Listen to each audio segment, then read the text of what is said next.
The SR-71 Blackbird, a legend of speed and agility. It was a god of the skies, able to outrun everything from enemy fighters to missiles. So what made it so fast? With a wingspan of 56 feet, it was around 107 feet long and 18 feet tall. It was dreamed up by Kelly Johnson, an engineer working at Lockheed Martin. Because of the extreme heat and speeds, it had quartz cockpit glass over an inch in width. Select elite pilots were chosen to fly the Blackbird for the U.S. Air Force. It was also powered by a very special engine, the Pratt & Whitney J58. The engines had an inlet to slow air down to subsonic speeds before entering the engines. The air would then go to the J58 turboramjet to be compressed. The engine then pushes the exhaust back through the exhaust nozzle. The plane, as a result, could reach speeds over Mach 3.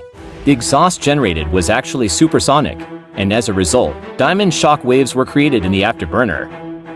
The Blackbird also needed to be constructed with 92% titanium.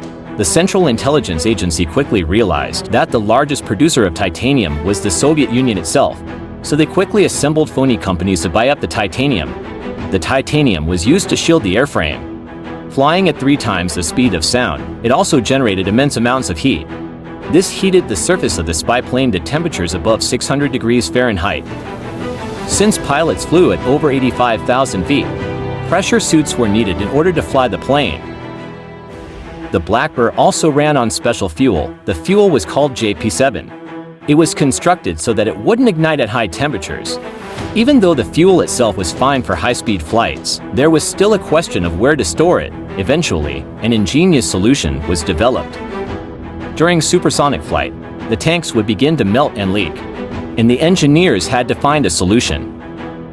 During flight, the airframe would expand, so they designed the fuel tanks in such a way that expansion of the airframe would seal any gaps.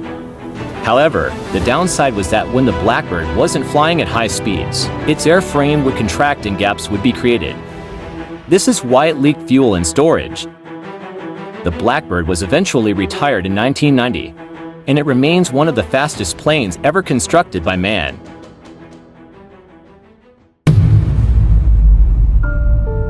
Though I fly through the valley of death, I fear no evil, for I am 80,000 feet and climbing.